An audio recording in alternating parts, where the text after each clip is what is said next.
ఇక విజయవాడలోని వరద బాధితులకు నిత్యావసర సరుకుల ఉచిత పంపిణీ కార్యక్రమాన్ని ప్రభుత్వం ప్రారంభించింది. వరదలతో అతలాకుతలమైన ముంపు ప్రాంతాల ప్రజలకు 6 రోజులుగా సర్కారు నిరంతర సేవలు అందిస్తోంది. ఇప్పుడు వరద ఉధృతి తగ్గుముఖం పట్టడంతో మొత్తం 16 డివిజన్లలోని ముంపు ప్రాంతాల్లో ఉన్న 70,000కు పైగా కుటుంబాలకు 6 రకాల నిత్యావసర సరుకులతో కూడిన కిట్లను ఉచితంగా అందిస్తోంది. పౌర సరఫరాలు మార్కెటింగ్ శాఖల ఆధ్వర్యంలో రాష్ట్రంలోని వివిధ జిల్లాల నుంచి 400 లారీల్లో ఈ సరుకులు నిన్న ఉదయానికే విజయవాడకు చేరుకున్నాయి. వీటిని డ్వాక్రా సంఘాల మహిళలు గొల్లపూడి మార్కెట్ యార్డ్లో ప్యాకింగ్ చేసి కిట్లుగా రూపొందించారు. సీఎం చంద్రబాబు, మంత్రులు, అధికారులు ఈ కిట్లను పరిశీలించి సంతృప్తి వ్యక్తం చేశారు. ప్రతి బాధిత కుటుంబానికి ఈ సరుకులు అందించాలని చంద్రబాబు ఆదేశించారు.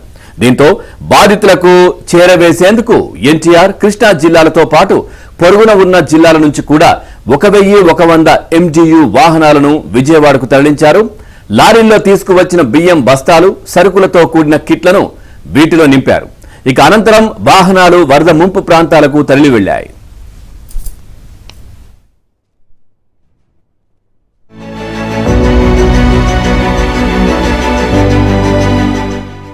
ప్రతి నెల రేషన్ కార్డుదారులకు సరుకులు పంపిణీ చేస్తున్న తరహాలోనే ఇప్పుడు కూడా ఈ పోసు యంత్రాలలో వేలిముద్రలు వేయించుకొని ప్రభుత్వం ఉచితంగా సరుకుల కిట్లను పంపిణీ చేస్తుంది.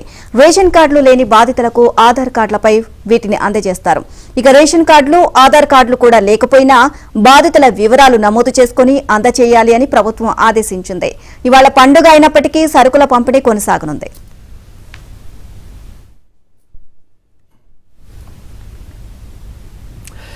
బాధితులకు నిత్యావసర సరుకులు వరద బాధితులకు అందించడానికి ప్రభుత్వం పూర్తిగా సిద్ధం చేసింది. ఇక ఇదే విషయానికి సంబంధించి మరింత సమాచారాన్ని మా కరెస్పాండెంట్ పూర్ణ అడిగి తెలుసుకుందాం. పూర్ణ, పూర్తి డీటెయిల్స్ ఏంటి? ప్రభుత్వం పూర్తిగా యంత్రాంగం అంతా కూడా వరద బాధిత ప్రాంతాల్లో సహాయక చర్యలు కావచ్చు, నిత్యావసర వస్తువులు కూడా అందించడానికి కిట్లన్నీ రెడీ చేసిన పరిస్థితి, పూర్తి డీటెయిల్స్ ఏంటి? పవన్, ఏదైతే వరద ప్రభావిత ప్రాంతాల్లో నిత్యావసర పంపిణీకి మొత్తం కూడా సర్వం సిద్ధం చేసి నిన్న నుంచి మొత్తం కూడా పంపిణీ చేస్తున్నారు. ముల్లపూడి మార్కెట్ యార్డ్ లో దాదాపు 2 లక్షల కిట్లను రెడీ చేశారు. నిన్న ఒక్కరోజే దాదాపు 70,000 వరకు కిట్స్ అన్ని కూడా రెడీ పంపిణీ చేశారు. ప్రధానంగా చూస్తే కనుక మొత్తం కూడా ఒక పకడ్బందీ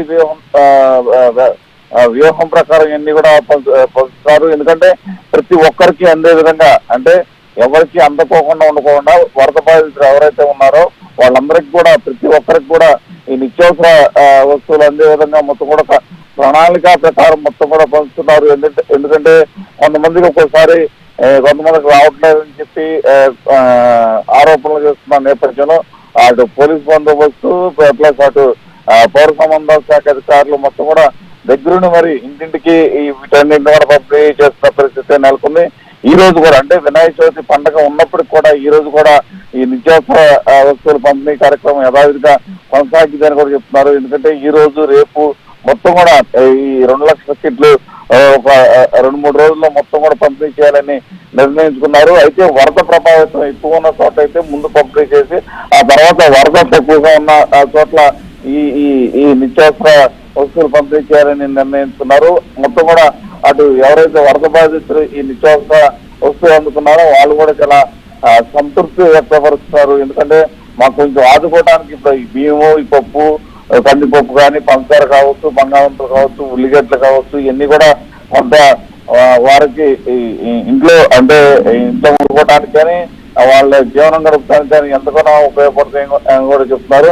ఆ తర్వాత వారి కొంత ఏ చిరు వ్యాపారులు బాగా దెబ్బతిన్నారో వాళ్ళని నిలదొక్కునేది ఏ విధంగా నిలదొక్కోవాలి అన్న దాని మీద కూడా అటు చంద్రబాబు ఆలోచిస్తున్నారు. మరోపక్క ఎక్కడైతే వరద ప్రభావిత ప్రాంతాల్లో ఈ కరెంట్ ఛార్జెస్ ఏవైతే ఉన్నాయో ఈ నెల వాయిదా కూడా తెలుస్తుంది. ఎందుకంటే వాళ్ళ దగ్గర ఈ నెల కరెంట్ ఛార్జెస్ వసూలు చేయవద్దు, అది నెక్స్ట్ మంత్ తీసుకోవద్దు అని చెప్పి కూడా ఆదేశాలు జారీ చేసిన నేపథ్యంలో వాళ్ళందరూ కూడా కొంత ఉత్సాహం కూడా కలిగిందని చెప్పుకోవచ్చు. మరోవైపు వాళ్ళకి సంబంధించిన 2 వీలర్స్ కావచ్చు, 4 వీలర్స్ కావచ్చు, అన్ని కూడా వరద నీటిలో మొత్తం కూడా దెబ్బతిన్న పరిస్థితి నెలకొంది. వాటికి ఇన్సూరెన్స్ ఏ విధంగా ఇప్పించాలి కోణం కూడా చంద్రబాబు ఇప్పటికే ఇన్సూరెన్స్ కంపెనీ ప్రతినిధులతో మాట్లాడి మొత్తం కూడా వాటికి సంబంధించిన ఒక విధి విధానాలను కూడా రూపొందిస్తున్నారు Pavan. Right, thank you Purna, thanks for the updates.